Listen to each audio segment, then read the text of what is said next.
Apple surprise dropped an announcement last week about a new iPad mini, and this got me super excited because it's basically my dream tablet due to its size. If you watched my recent video about the Galaxy Tab S10 Ultra, you would hear me say things along the lines of, as great as this tablet is and how impressive the power is, it's just way too big for me. My hands are so small. And the iPad mini was my preferred option as it's small enough to use daily without any inconvenience in my hands, but it's also bigger than my phone, which is what I want for photo editing. So why haven't I bought an iPad mini yet? Well, truth be told, I thought about buying one about a month ago, but I was really waiting and hoping for a moment where they would update it. And after 3 years, Apple finally have.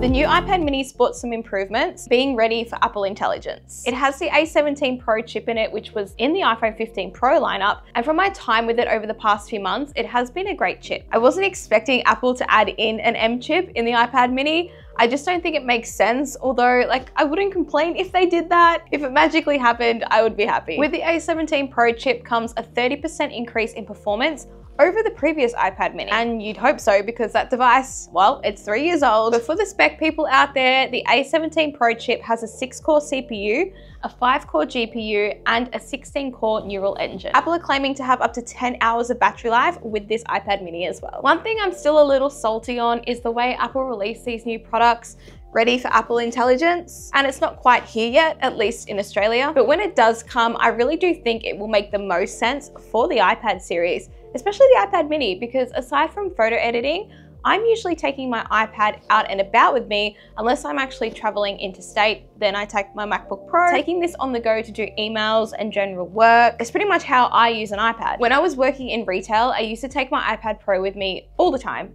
every single shift, and I would pull it out on my lunch break and catch up with my content creator job. And that would involve emails and just editing photos, scripting videos, and getting myself organized for the next piece of content that I was making. So Apple Intelligence features such as writing tools and the cleanup tool, that will probably make my emails, my video scripting, and my photo editing so much easier. And at the end of the day, the point of AI is to make things easier on our lives, right? When Apple Intelligence releases, I'll make sure to have some content about that, so be sure to subscribe to my channel. That way you don't miss the videos when they come out. But moving on, some physical differences are the USB-C port, finally, no more lightning, and that actually supports 10 gigabits per second as well. So that's great for data transfer or even stuff like Elgato gear. Capture cards on the iPad, you can do that. And on the topic of connectivity, it has Wi-Fi 6E, so faster speeds are always welcome here. One thing I love about iPad mini is Touch ID on the lock button, and that's here, as well as having the volume buttons up the top, which I'm personally not used to, as the last iPad mini that I did have was like the 4th gen or something. It was a long time ago, but this body shape and this layout, it is the same as the 6th generation models. It has a 12 megapixel rear camera that can take 4K and HD video. This is the new studio space. And can identify documents in the camera app too, which I'm sure will be great for a lot of industry and business people using an iPad mini. There's also a 12 megapixel ultra wide front camera that does include center stage, so you'll always be in frame if you're doing FaceTime calls or even using third-party apps. I won't lie, the iPad camera, it never gets used by me except for me demonstrating it in this video. It does remind me of my nonno who would whip out his gigantic iPad at family events and take a photo of family together. This was all before we got him an iPhone. We have 4 new colors and 3 different storage sizes.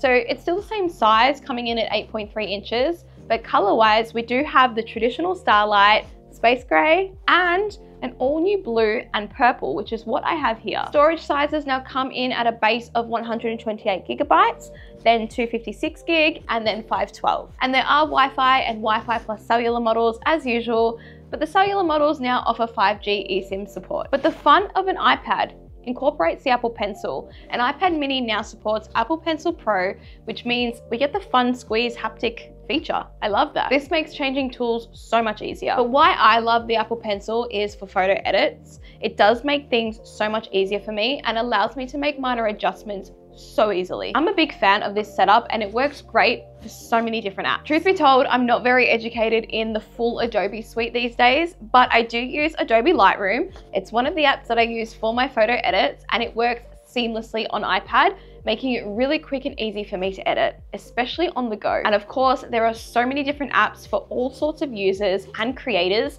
to use and to make iPad mini their best companion. The last iPad I had was the iPad Pro 11-inch before the M chips came out, so my iPad's really old. So if you own an iPad mini 6th gen already, depending on what you're using it for, that will determine if this is worth the upgrade. I do think that the new A17 Pro chip alone will make a huge difference, and that will enhance overall performance and usability. Given that the 6th generation has the A15 Bionic chip, and that's 3 years old. Like, I've said that 3 times in this video. So I would say, based on that alone, yes, it's worth the upgrade. But factor in USB-C, a better Wi-Fi card, Apple Pencil Pro support, and of course, Apple Intelligence when that arrives. This really does feel like a big bang for your buck if you're not into big size tablets like me. I prefer smaller. Make sure you hit the subscribe button if you haven't already, because I can't wait to talk more tech with you in the next video.